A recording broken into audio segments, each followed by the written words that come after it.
Buenos días. El tema que a nosotros nos correspondió fue método de valoración económica por costo de viaje en el Parque Ecoturístico Puente Sopó.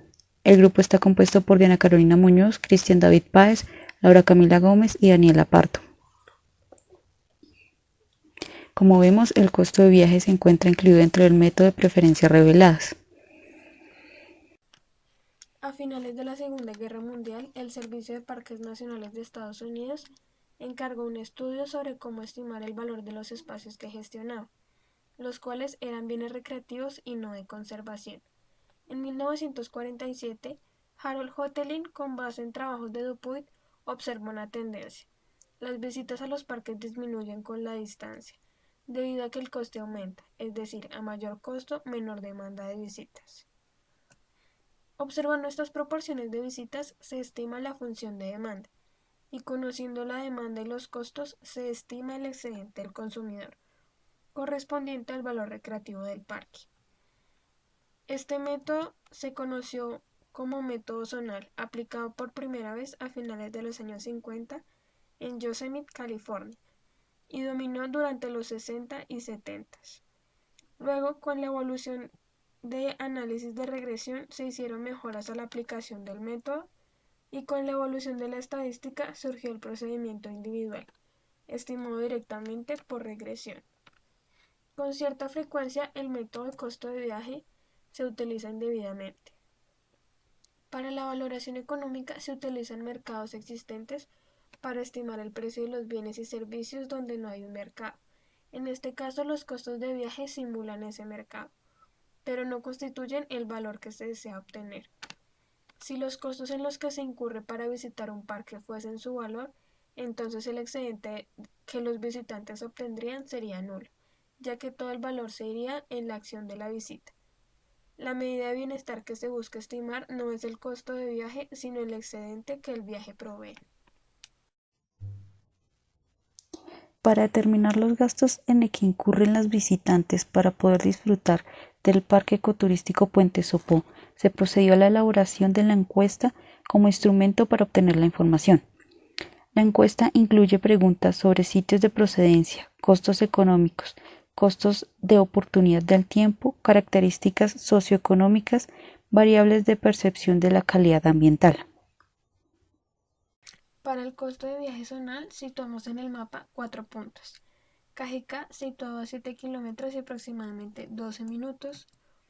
Sopó a 10.4 kilómetros y aproximadamente 11 minutos. Chía a 12.9 kilómetros y aproximadamente 14 minutos. Y Zipaquirá a 21.8 kilómetros y aproximadamente 25 minutos. Cabe aclarar que esta metodología no es aplicable a distancias de más de 60 kilómetros, debido a la topografía, que se traduciría en un máximo de hora y media de desplazamiento.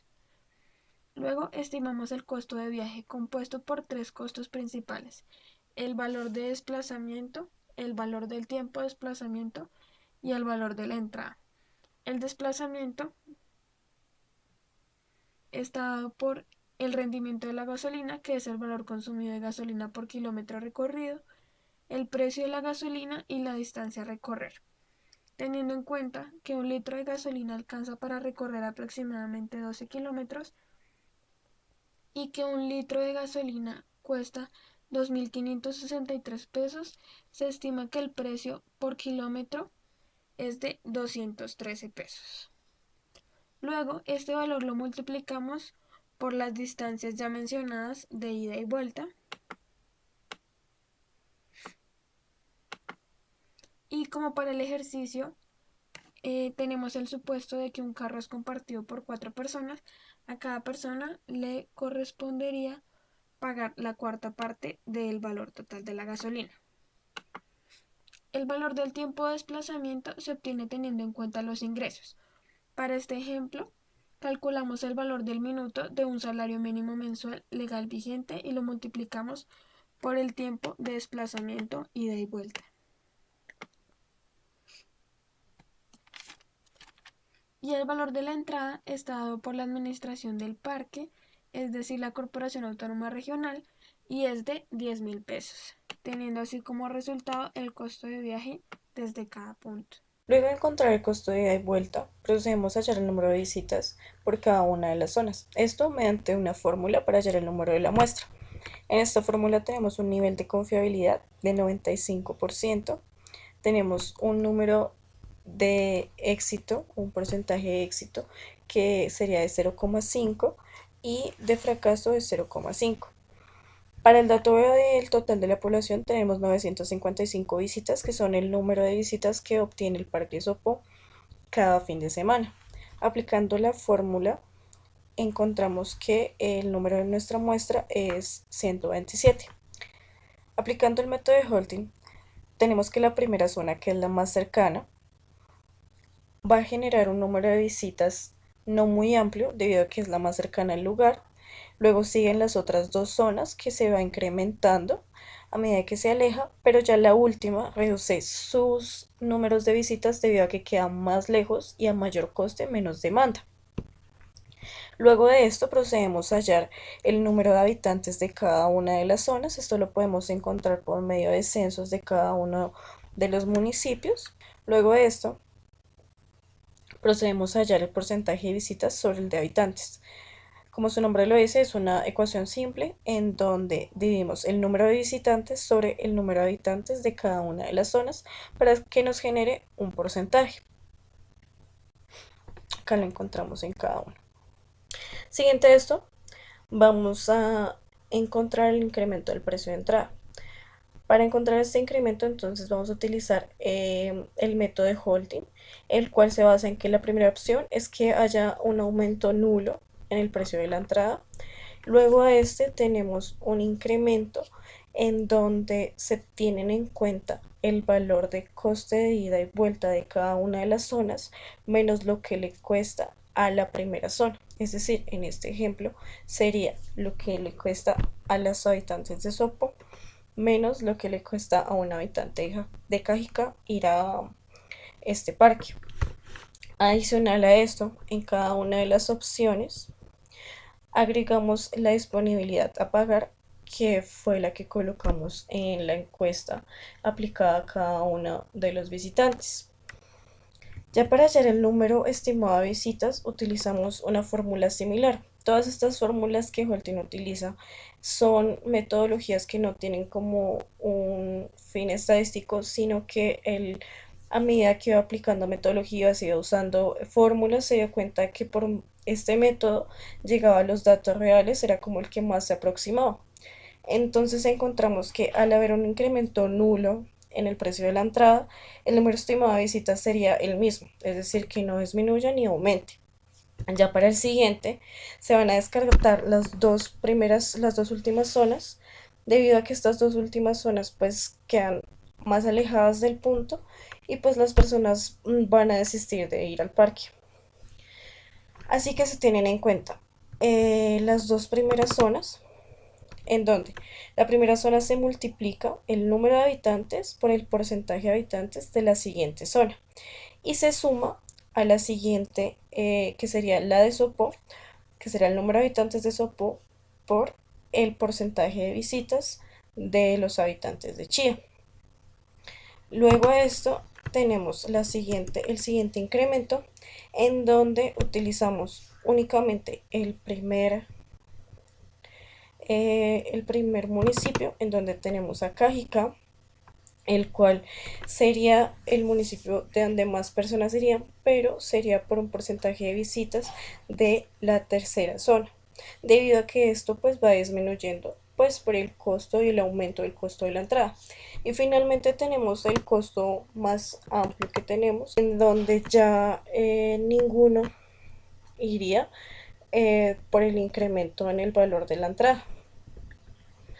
Luego de tener estos datos, vamos a generar la gráfica de la curva de demanda. Entonces, acá baje nuevamente nuestra tabla y acá está nuestra gráfica de la curva de demanda, en donde tenemos en el eje X el número estimado de visitas y en el eje Y el incremento de la entrada. Para calcular el excedente del consumidor, vamos a calcular el área bajo la curva. Esta área bajo la curva la vamos a estimar por medio del método geométrico.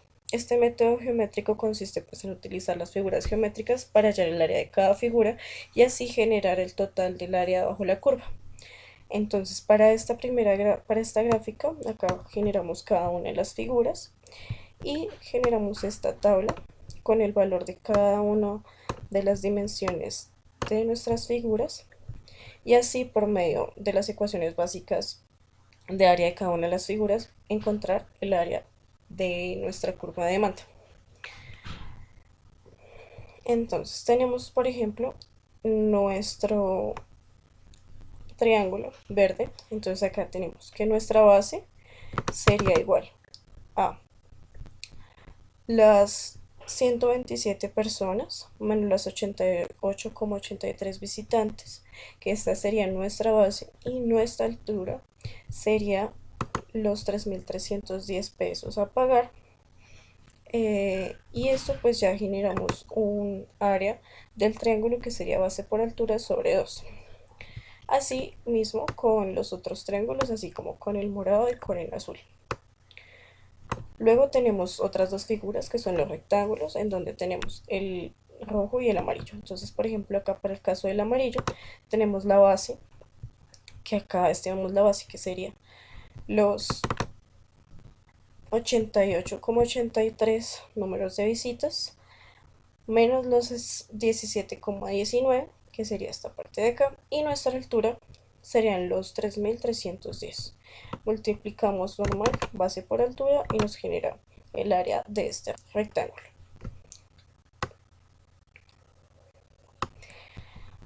Luego de generar el área de cada una de las figuras, tenemos el valor total, que sería de 438.003 pesos. Y aquí lo que vamos a hacer es dividirlo por el número de personas encuestadas. El número de personas encuestadas fueron los 127. Y para esto, entonces, lo que nos genera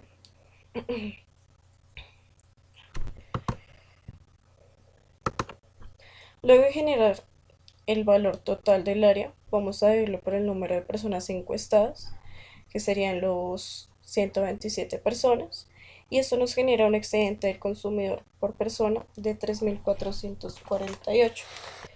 Eso quiere decir que el excedente del consumidor se interpreta como el bienestar o el excedente promedio que cada visitante obtiene por el disfrute de este nuevo servicio,